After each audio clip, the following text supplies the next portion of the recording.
Let's say you can only have one car that needs to do it all. It needs to be big enough to fit in a young family or all of your mates, and of course, all of their things. It needs to be well equipped, but not so gimmick-laden that it'll date too quickly. It needs to be well priced for what it is too, and most importantly, in my opinion at least, it needs to be fast. Well, the Audi SQ5 that I've got here makes a pretty good case for why it should be that car. Right off the bat with some general Q5 stuff, it's a nice size with plenty of room to stretch out up front and enough for tall people to fit in the rear thanks to the cutouts in the seat backs for your knees and the plentiful headroom above. The boot's nice and big too, with a particularly wide opening thanks to the entire rear of the car lifting up. It's pretty well equipped in here too. I've got Audi's fantastic virtual cockpit digital gauge cluster in front of me. I've got heated seats, tri-zone climate control, a wireless phone charger, which I can put on down there. The only sort of downside really is that it does use the older style Audi infotainment system with this rotary controller and writing pad for putting in your navigation destinations, no touch screen, but it works okay enough for it not to feel too outdated in my opinion. It's got a bangin' stereo too, Bang & Olufsen to be specific. And certainly just driving it around town like I am at the moment, it's all pretty nice. The steering's nice and light, the ride is a little bit on the firmer side as you'd perhaps expect from a German car, but not too firm certainly. And other than a little bit of road noise, it is fairly quiet in here. Sort of just like driving any other Q5 really. But this, of course, isn't a normal Q5, as those massive wheels shod in P0 rubber, huge front brakes, grippy flat bottom steering wheel and quilted bucket seats aren't all just for show, because this thing certainly has the motivation to back those sporty looks up.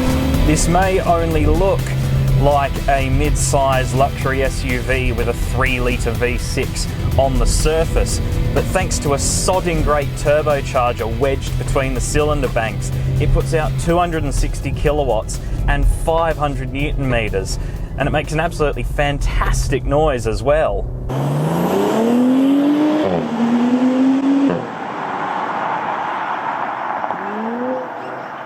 And thanks to a crisp 8-speed torque converter automatic and of course Audi's Quattro all-wheel drive system, it'll get from 0 to 100 in just 5.4 seconds, and before long you'll be able to get a diesel version that will shave 3/10 off that time. For a car this size, this high off the ground and this heavy, it really handles these corners much better than it really has any right to. It feels so planted, so secure.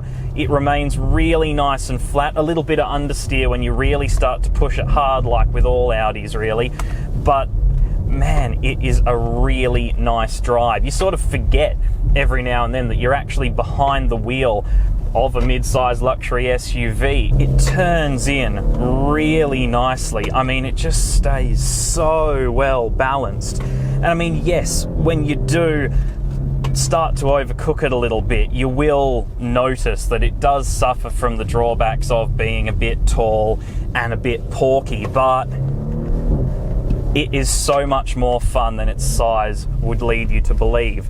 And it feels faster than the performance figures would lead you to believe as well. I mean, 5.4 seconds these days isn't really that crazy when you start to really get caught up in what's a fast 0 to 100 time. But for an SUV, it's blisteringly quick. It's faster than it needs to be or has any right to be. It's just brilliant. There's a lovely old school character to this engine because it's just a big single turbo on it. You do get quite a lot of lag. It's not really until 4 grand that it really gets on boost and starts to huff along. But once you do get it in that sweet spot, you've got a lot of revs to play with. It does rev out all the way to 6,500.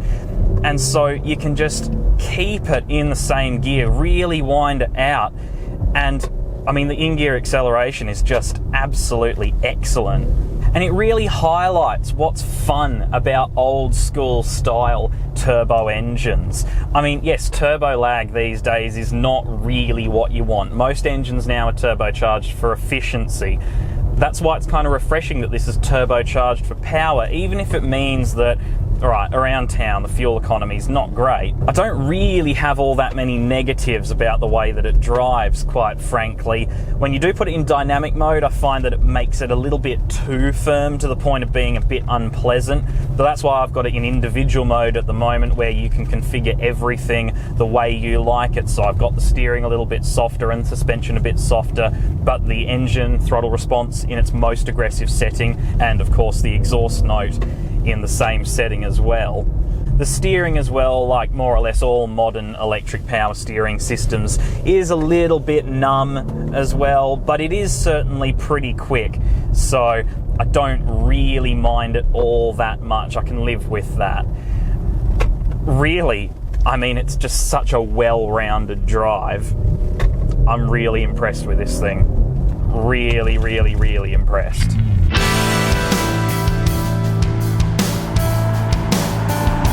Drawbacks? Well, there aren't all that many aside from the slightly numb steering and overly firm ride in dynamic mode, which I've already touched on.